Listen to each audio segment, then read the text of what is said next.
ብዙ የሚያስቆጭ ነገር እንደሚሰማችሁ አልጠራጠርም ግማሹ ለሊት በጣም በብዙ ሲያሳስበኝ ነው ያደረኩት አልተኛው ለምን ለማኝ ሆን የሚለው ጥያቄ መመለስ አልቻልኩም የማይናገሩትን ሚስታቸውን ከጎናቸው አስቀምጠው የሚናገሩበትን ምክንያት እንትወው ለምን ለማኝ ሆንን የሚለውን መመለስ እንቅልፋጥቻ ያደርኩበት መመለስም ሳልችል ቀረሁ ሲሉ ከ7 ዓመት ጀምሮ ጠቅላይ ሚኒስትርነትን ስመኝ ነበር ያሉን ታዲያ ቢያንስ ይችን ቀላል ጥያቄ ሳያውቁ ነው እንዴ ግማሽ ሌሊት መድበው ሳይተኙ ለመጀመሪያ ጊዜ ለምን ለማኝ ሆንን የሚለውን ጥያቄ ሲያስቡበት ማደሮ ገና አሁን ነው እንደ ጠቅላይ ሚኒስትር የሆኑት የሚለውንም ጥያቄና ቆየው ምንም እንኳን ጥያቄውን መመለስ አቃተኝ ብለው ቢናገሩም በንግግራቸው መዝጊያ ላይ የአገሪቱን ህዝብ ወደ ድህነት የገባው በራስ ምርጫ ነው በማለት መልሰውታልና እሱን ከማየታችን በፊት የሚያስቆጭ ነገር አይታችኋል በሉ ተቆጩ ብለው እድል በሰጡት ነገር ላይ እናጢን አድርባይነት ክብ ሰርቶ ያዳምጣል የቀድሞ የኦህዴድ በርካታ ዛውንቶች ሁለት የቀድሞ የህወሓት ሰዎች አንድ ሁለት የደህደን ሰዎች መወድሰ አብይ ያቀረቡ የነሱን ድንቁርናና ማየት አለመቻል ያመኑ ይናዘዛሉ ሁሉም አንድ ስክሪፕት የሚያነበንቡም ይመስላሉ ሌንጮ ባቲ ተወልጄ አድጌበት ደግሞም ትግል ጀምሬበት ባሌን አላውቀውም ነበር ይላሉ ከኦነግ ወርቅነህ ገበየሁ ባሌ በመላለስም አላውቃትም ይላሉ አባዱላ ገመዳ ፕሬዝዳንት ሆኜ ባሌን አይቼዋለሁ ግን አላውቀውም ነበር ሳልሞት ስላሳየኸኝ አመሰግናለሁ ብለዋል ጁነዲን ሳዶ ኦሮሚያን መርጬ ባሌንም አጥንቼ ነበር ግን እንደርሶ ያለ እይታ ስለሌለኝ አላውቀውም ነበር ሲሉ ይጨምራሉ ኩማ ደመቅሳ ኦሮሚያን ስመራ ተመላልሼ መጥቻለሁ ባሌን አልተረዳሁም ይላሉ ጻድቃን ገብረትንሳኤ ኢታማዦር ሹም ሆኜ ባሌን ጎብኝቻለሁ ግን እንዲህ መሆኑን አላውቅም ይላሉ ከ13 ዓመታት በፊት የጠቅላይ ሚኒስትር ኃይለ ማርያም ደሳለኝ አማካሪ ሆነው በሄሊኮፕተር ባሌ መሄዳቸውን የሚያስታውሱት ጌታቸው ረዳ አላወቅኩትም ነበር ብለው ይተዝታሉ ሌሎችም እንዲሁ ይናገራሉ ሁሉም ይህንን ያሳየህን አብይ ሆይ እናመሰግናለን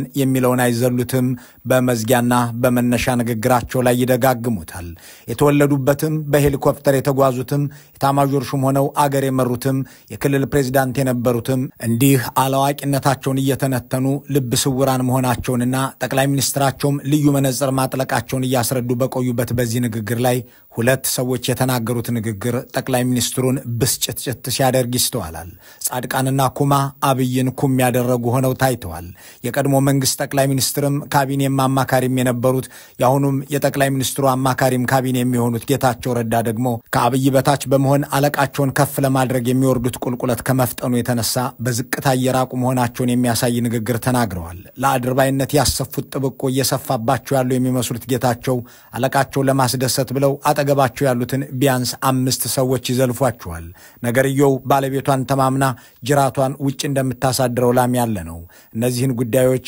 እንነግራቸዋለን አብይ ከፍ ባለ ቦታ ላይ ተቀምጠው ሚስታቸውን ከጎናቸው አድርገው እነዚህን ሰዎች ዝቅ ባለው ቦታ ላይ በሶፍ ዑመር ዋሻ ውስጥ ሰብስበዋቸዋል ጠቅላይ ሚኒስትሩ በዚህ ዋሻ ውስጥ ሆነው ሲናገሩ ዋሻውን የፈጠሩት ሜዳውን ጠፍጥፈው የሰሩት ቀይ ቀበሮውን ወልደው ያሳደጉት ጫካውን እንዲሁ ያደረጉት አስመስለው ነው የፕሮቶኮሉ አቀማመጥ በታሰበበት መልኩ የተሰራ ይመስላል እሳቸው ከሚስታቸው ጋር ከፊት ከፍ ብለው ተቀምጠዋል ሌሎቹ ዝቅ ብለው ከፊት ለፊታቸው ይታያሉ በዚህ ዝቅ ብለው በተቀመጡበት የቀደመውን ዘመን ከሚኮንኑት የቀድሞና ያሁን ባለስልጣናት መካከል አራቱ 21 ዓመት ራሱን ባሌን ጨምሮ ኦሮሚያን ያስተዳደሩ ሰዎች ናቸው ከ34 ዓመት 21ን የመሩት እነዚህ ሰዎች ግን ባሌን አናውቀውም ነበር እድሜ ላንተ አሳወከን ብለው ጠቅላይ ሚኒስትሩን አወድሰዋል ጠቅላይ ሚኒስትሩ ግን አሁንም አላወቃችሁትም ብለው እንደገና ያጣጥሏቸዋል ወደው የተደፉ ቢሰድቧቸው ማይከፉ ነውና ይሄው ሆኗል ደቂቃዎችን ወስደን ያንን አዝናኝም አስገራሚም ቆይታ እንጭመቀው ክቡር ጠቅላይ ሚኒስትር ይሄን እድል ስለሰጠን በጣም ነው ማመሰግነው ባሌን አቀዋለሁ ላለፉት 30 ዓመታት አቀዋለሁ ግን ማቆላውን እውነት ለመናገር በህይወት ኖሬ ይሄን ማየቴ በጣም እድለኛ ነኝ ብዬ ነው ማስበው ባሌ እንግዲህ በተደጋጋሚ በብዙ ሁኔታ መጥቻለሁኝ እኔም ባሌን በዚህ መልኩ አይቻት አላውቅም መከላከያ ያለው የተወሰኑ ቦታዎች መጣ ነበር የተመቸ ሁኔታ ያለ መሆኑን አላውቅም ነበር ትልቅ እድል ነው ይሄ ስለ ባሌ እንደርሶ ያ ተራራ ላይ ወጥቶ መላቪውን አይቶ አንደርስታንድ የማድረግ እጥረት ቢኖርም ይሄንን አካባቢ በጣም አውቀዋለሁ። መጀመሪያ እንኳን ወደዚህ መጣን። እኔ ባሌ የመጨረሻ የመጣሁት 13 ዓመት በፊት ነው። ደርሼ መጥቻለሁ። ቢያንስ ያኔ መንገድ ለመመረቅ ነበር የተመጣው። በስንት ዘመን የተሰራች አንድ መንገድ ብቸኛ መንገድ ነበረች። በሄሊኮፕተር ሄድኩት።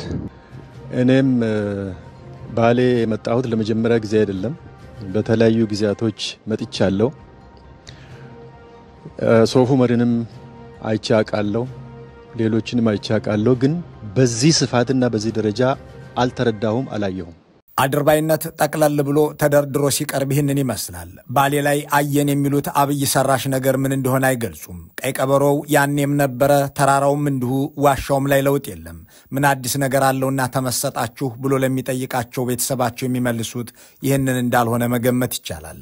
ያንኑ ቀይ ቀበሮ እያነሱ በሶፍ ዑመር ዋሻ ውስጥ ያስቀመጧቸውን ሰው እያወደሱ ከበው ሲናገሩ ሚሊዮኖች የሚረግፉበት ቢሊዮን ዶላሮች የሚደቁበት ሀገር ላይ ያሉ አይመስሉም። እንዳሞኖ ተሰብሳቢዎቹ ክቡር ጠቅላይ ሚኒስትር ሆይ ልዩ ነገር የሚታዩት ነውና አሳይተውናል፣ አሳውቀውናል እያሏቸውም አታውቁት የሚሏቸዋል። እንደ ቫስኮ ደጋማ ወይም እንደ ክርስቶፈር ኮሎምበስ ሲያስሱ ያገኙት ዋሻ አስመስለውም እስከዛሬ አይተነው ነበር የምትሉ አታውቁትም፣ ይህንን እኔ ያገኘሁት ዋሻ ነው ብለው ይገስጿቸዋል። እኛ ስንመጣ እዚህ አካባቢ የሚታወቀው ዋሻ ይሄ አይደለም። ስንወጣ አሳያቸዋለሁ፣ በሌላ ጫፍ ያለ ነው። እዚያ ውሃው አስቸግሮን ስንፈልግ ነው ያገኘነው። ይሄን እንብዛም አይታወቅም ይሄ ዋሻ። ቅድም ሶፍ ዑመርን አውቀዋለሁ ያለ ሰው ማንኛችሁም አታውቁትም ይሄን ዋሻ። የምታውቁት በዛኛው ጫፍ ያለው ነው። ሲፈለግ ተገኘ።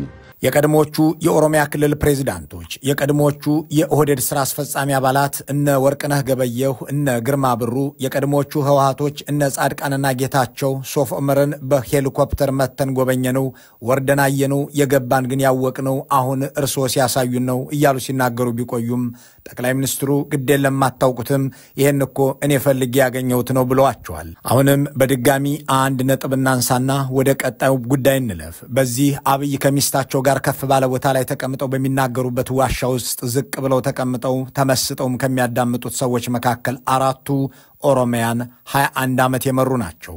የባሌን ወረዳዎች መንገድና ልማት የመስራት ዋናው ኃላፊነትም የነሱ ነበር። የዛሬ 13 ዓመት እና አባዱላ ገመዳ የኦህዴድ ሊቀመንበር፣ አብይ አህመድ የፓርቲው ማዕከላዊ ኮሚቴ አባል በነበሩ ጊዜ ጌታቸው በሄሊኮፕተር ባሌ መሄዳቸውን ያስታውሳሉ። ያኔ የአገሪቱ ጠቅላይ ሚኒስትር የአቶ ኃይለ ማርያም ደሳለኝ ቁልፍ ሰውና በሚኒስትር ማዕረግ አማካሪ የነበሩት ጌታቸው ባሌ በሄሊኮፕተር ሲሄዱ መንገድ እንዳልነበር ይጠቅሱና ቢያንስ ለመዝረፍ ሲሉ እንኳን ለምን መንገድ አይሰሩም በማለት መገረማቸውን ያስታውሳሉ። አብይም ይስቁላቸዋል። ሌላ ነገር የለውም። ደርሼ መጥቻለሁ። ቢያንስ ያኔ መንገድ ለመመረቅ ነበር የተመጣው። በስንት ዘመን የተሰራች አንድ መንገድ ብቸኛ መንገድ ነበረች። በሄሊኮፕተር ሄድኩት።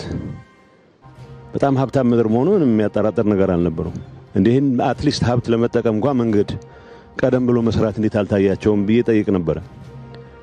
ያኔ እንኳን አልኩት ለመዝረፍ ነበረ፣ ግን መዝረፍ የሚለው ቃል ትንሽ ከወድ ስለሚል ነው።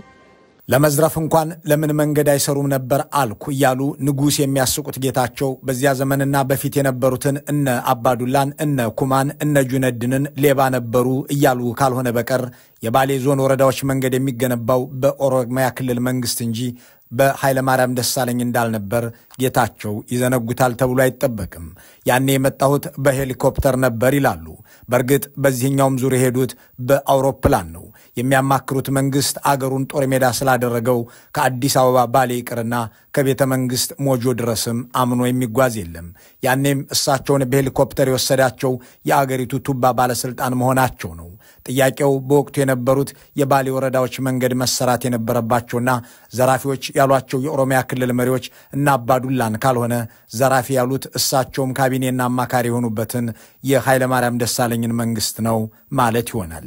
እንዳሞኖ የጠቅላይ ሚኒስትሩ የምስራቅ አፍሪካ አማካሪ አብይን ከፍ ለማድረግ ሲሉ የሚወርዱበት ዝቅታ በአድርባይነት አደባባይ ከነባሮቹ ከነ ዳንኤል ክብረት ጋር ተወዳድረው ለማሸነፍ የሚጥሩ የሚያስመስላቸው መሆኑ አልቀረም። አቶ ጌታቸው የኢትዮጵያ ታሪክና ፖለቲካ እንደሚገባቸው ሲናገሩ የነበሩ ሰው ናቸው። የኢትዮጵያ የቅርብ ጊዜ ታሪክ ሲነሳም የባሌ ገበሬዎች ያካሄዱትና አብዮት ያዋለደው አመጽ የማይረሳ ነው። ጌታቸው ግን ባሌ ጂኦግራፊ እንጂ ታሪክ እንዳለው አናውቅም በማለት መምህራቸው አብይ መሆናቸውን ለመጠቆም የሚያውቁትንም ክደው ይከሰታሉ። ባሌ ጂኦግራፊ ነው ለኛ መልክዓ ምድር ነው እንጂ ሌላ ነገር የለውም። ተደምስሶ አዲስ እንደተቀዳበት ካሴት ጌታቸው ረዳ እንዲህ ያሉ አዲሱን ሙዚቃ ከመጫወታቸው በፊት ለተማሪዎቻቸው የሚያስተምሩት በሚዲያም የሚናገሩት የባሌ ገበሬዎች አመጽ ለ1966 አብዮት እርሾ እንደነበር ነበር። አሁን ግን ባሌ ለኛ ጂኦግራፊ ነበር፣ ሌላ ምንም ነገር አልነበረውም፣ ታሪክ መሆኑን አሳየህን ብለው ከአብይ ጋር መዋል ወይም ለአብይ ማደር ያለውን የመከራ ብዛት በሚያሳይ መልኩ ዕውቀታቸውን የሚክዱታል። አለቃቸው አብዮትና የፖለቲካ ታሪክ የሚባሉ ጽንሰ ሐሳቦች ሩቅ ስለሚሆኑባቸው እሳቸውን ከፍ ለማድረግ ጌታቸው ዝቅ ማለት አስፈልጓቸዋል።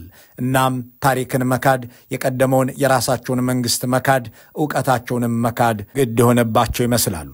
ሌላኛው የጌታቸው ብጤ ደግሞ ግርማ ብሩ ናቸው። ገና ከደርግ ዘመን መንግስት ጀምሮ 4 የአገር መሪዎችን እያማከሩ በሚኒስትርነትም በአምባሳደርነትም እየተሾሙ የሰሩት ግርማ በአገር ያዝናለሁ ብለው ባሌ አለማም ለማለት ሊቆዝሙ ይዳዳቸዋል።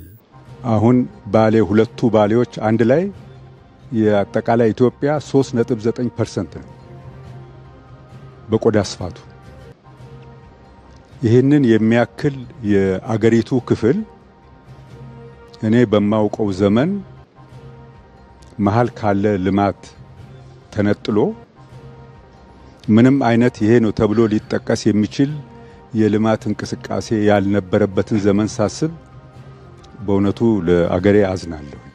እኒህኛው ደግሞ የጌታቸው ረዳ ታላቅ ወንድም ሆነው በዋሻው ውስጥ የተከሰቱ ይመስላሉ። ከእርሶ በላይ ስልጣን የነበረው የ4 መንግስቶች ከፍተኛ አመራር የ4 አገር መሪዎች የቤተ መንግስት ሹም ሆነ ያልሰሩትን ሥራ በማን ላይ ሊያሳብቡት ወደዱ? በዚህ ቦታ ከተሰባሰቡት ውስጥ ቢያንስ 2 መንግስታትን ያላገለገለ የለም። እርሶ ግን 4 መሪዎችን በማማከር ለ4 መንግስታትን በመስራት ባለታሪኩ ነዎት። ታዲያ ማን ይጠየቅልዎት የሚላቸው የለምና ባልተቋረጠ አድርባይነት የተሸከመቻቸውን ኢትዮጵያን እንደሚያዝኑባት ይናገራሉ። በዚያ የዋሻ ውስጥ ፌዝ ከአብይ በስተቀር አብዛኞቹ ተናጋሪዎች ስለ ሰላም መሰረታዊነትና አስፈላጊነት በአንክሮ አንስተዋል። በተለይ ጻድቃንና ኩማ የተናገሩት ነገር አብይን ኩም ያደረገ ይመስላል። ሁለቱ የቀድሞ የኢህአዴግ ሰዎች ስለ ሰላም አስፈላጊነትና ጦርነት ስለማቆም ሲናገሩ ጻድቃን እኔ ብቻ አውቃለሁ አንበል በማለት ጠቅላይ ሚኒስትሩን እንደ መሸንቆጥ ሲያደርጋቸው፣ ኩማ ፓርቲውና መንግስት የጥይት ድምፅ መቆም አለበት ብለው ማሰብ አለባቸው ሲሉ አብይ አህመድ ጮክ ብለው አሁን በእንጀራ የመጣችሁ ማለት የቀራቸው ያህል ይበሳጫሉ። በቅድሚያ ጥያቄዎቹን እንመልከታቸው። ሙሉ በሙሉ ከችግሮቻችን እንዳልወጣን አውቃለሁ። ችግሮች እንዳሉ አውቃለሁ። እነዚህ ችግሮች የፖለቲካ ስርዓታችንንም በማስተካከል እየተቻቻልን ያልኩት ብቻ ይሁን ሳንል ፓርቲውም መንግስትም በከፍተኛ ደረጃ ማውገዝ ያለብን ይሄንን የጀመርነው እናስቀጥል ከተባለ የጥይት ተኩስ መቆም አለበት። በአሁኑ ወቅት በኢትዮጵያ ውስጥ ፓርቲና መንግስት ማለት አብይ አህመድ ብቻ መሆናቸውን ኩማ ደመቅሳ ያጡታል ተብሎ አይጠበቅም። እኔ ያውቃለሁ ብለው በጉልበትና በገንዘብ ሁሉንም አንበረክካለሁ ብለው አገርን በሁላ አቀፍ እልቂት ውስጥ የከተቱትም እሳቸው መሆናቸውን የተናገሩት ጻድቃን ይህንን ነገር ለመርሳት የተዋጣላቸው ዝንጉ መሆን አለባቸው። ይህንን ሁሉ የተረዱት ጠቅላይ ሚኒስትሩም ጦርነትን ያህል መተዳደሪያቸውን እንዲተዉና ሰላም እንዲመጣ በጠየቋቸው ሰዎች ሲበሳጩ፣ በእነዚሁ ባወደሷቸው ሰዎች ሲናደዱ ታይተዋል። ፍልሚያ አልተውም ብለው አበክረው ይናገራሉ። ኢትዮጵያ ውስጥ ሰላም የለም፣ ሰላም መቅደም አለበት፣ መሰራት አለበት የሚል በተለያየ መንገድ ኮንሰርን ተነስቷል። ትክክል ነው። ሰላም ለልማት መሰረት ነው፣ ያስፈልጋል። ግን በግልጽ መናገር የምፈልገው ነገር ዛሬ ግምት እንዲገባ የምፈልገው ነገር ግን ማንኛውም ኢኖቬሽን ማንኛውም ፈጠራ የፍልሚያ ውጤት ነው። ማንኛውም ፈጠራ ከፍልሚያ ውጭ እውን ሊሆን አይችልም። እንዲህ ቁርጥ አድርገው ቁርጡን የሚናገሩት ሰውን ያህል ነገር ስለሚበላው የአገርን ኢኮኖሚ ስላደቀቀው የአገርን ገጽታ ስላውየበው ጦርነት አስፈላጊነት ነው። ሴቶች ስለሚደፈሩበት፣ ሕፃናት ስለሚያልቁበት ጦርነት አስፈላጊነት ነገሩን ሲያቃልሉትም ባለፈው 100 ዓመት ሰላም አልነበረም በማለት ተጠያቂው ዩቲዩብና ፌስቡክ ነው ይላሉ። ብዙዎች ሰላም እያሉ ኢትዮጵያ ውስጥ ባለፉት 100 ዓመታት ሰላም አልነበረም። አሁን ፌስቡክ እና ዩቲዩብ ስላለ በየቀኑ ስለምንሰማው ነው እንጂ የበዛው ሰላም አልነበረም። የአፄ ቴዎድሮስ ታሪክ ዘመቻ ነው። የአፄ ዮሐንስ ታሪክ ዘመቻ ነው። የመንግስቱም በኋላም የነበረው ሽፍታ ኢትዮጵያ ውስጥ ጠፍቶ አያውቅም። እንዲህ ብግን ብለው ታሪክን ሳይቀር የሚዋሹት አፄ ቴዎድሮስንና አፄ ዮሐንስን ጭምር በ1918 እና በ1928 የነበሩ ያለፈው 100 ዓመት መሪዎች አስመስለው የሚናገሩት ጦርነት አቁሙ ስለተባሉ ነው። ባለፈው 100 ዓመት ሰላም አልነበረም ይላሉ። ግዴሎትም ክቡርነቶ በአንድ ዙር ጦርነት 1 ሚሊዮን የፈጀው ውጊያ አልነበረም የሚል የጌታቸውና የጻድቃን አንደበት ዛሬ የለም። ጌታዬ ሆይ ድሮን ሲተኩሱ የሚውሉት ከእርሶ መምጣት በፊት ለህዝብ መገልገያ የተገነቡትን ከወሎ ጎጃም ከሞጣ ባህር ዳር ከጎንደር መተማ የሚወስዱት መንገዶች የተዘጉት በሽፍታ ምክንያት አይደለም ብሎ የሚሞግት ሰው ከክልል 3 ብልጽግናዎች ቢኖር እንኳን ከዳንኤል ክብረት በስተቀር የአብይ አማሮች ለዋሻው ስር ውይይት ብቁ ሆነው አልተገኙም፣ አልተጋበዙም፣ አልተወሰዱም። ጦርነት እንደማያቆሙ እቅጩን የተናገሩት ጠቅላይ ሚኒስትሩ ግን ቀጠሮ ይሰጣሉ ከ6 ዓመት በኋላ እያሉ እርግጠኝነት ውስጤ ያለውና ማምነው ይሆናል ብዬም እየሰራ ያለሁት የዛሬ 6 ዓመት ማክሲመም ኢትዮጵያ በአፍሪካ ሁለተኛ ትልቁ ኢኮኖሚ ትሆናለች። ለዚህ የሚያስችሉ በጣም በርካታ ስራዎች ይሰራሉ ነው። ሽፍታ አለ ግን ትሆናለች። ከዚህ በፊት ባደረጉት ንግግር በዓለም ሁለተኛ እንሆናለን ከአፍሪካም አንደኛ እንወጣለን ብለው ያቀረቡትን ነገር እንትወው ከ6 ዓመት በኋላ የሰጡትን ቀጠሮ ከ6 ዓመት በፊት ከገቡት ቃል ጋር ባጭሩ እናነጻጽረው። ከ6 ዓመታት በፊት የዓለም ሎሬት ሆነው ከመሸለማቸው ዋዜማ አሸጋግራችኋለሁ ብለው ከሰላም ወደ እልቂት ከልማት ወደ ጦርነት አሸጋግረዋል። ከ6 ዓመታት በፊት ትደመራለህ የተባለ ኢትዮጵያዊ 1 ሚሊዮኑና ከዚያ በላይ የሚሆነው ከህይወት ይለይና ይቀነስ ዘንድ ጦር አዝምተውበታል። አሁንም አሃዙን የሚጨምሩ ውጊያ በሁሉም አቅጣጫ እያካሄዱ ነው። ከ6 ዓመታት በፊት 33 በመቶ የነበረውን የአገሪቱን የድሃ ቁጥር ከአጠቃላይ የአገሪቱ ህዝብ 86 ሚሊዮኑን ለሁሉ አቀፍ ድህነት ዳርገውታል ተብሎ በዓለም ባንክ ተዘግቦላቸዋል። ከ6 ዓመታት በፊት አንድም ታጣቂ ድርጅት ያልነበረበትን ሀገር አሁን ቢያንስ 15 የታጠቁ ኃይሎች ምድር አድርገውታል። ባለፉት 6 ዓመታት ይሁንንና ከዚህ በላይ የሆነውን ሁሉ ያደረጉት ጠቅላይ ሚኒስትር ናቸው። ከ6 ዓመታት በኋላ ከአፍሪካ ሁለተኛ እንደምንሆን ይታየኛልና እመኑኝ የሚሉት ይህንንም ቁጭ ብለው የሚያዳምጡላቸው ብቻ ሳይሆኑ የማይታየው የሚታያቸው እያሉ የሚያደንቋቸው ሰዎች አሉ። መልካሙን ሁሉ በመመኘት በዚሁ እንሰናበታለን።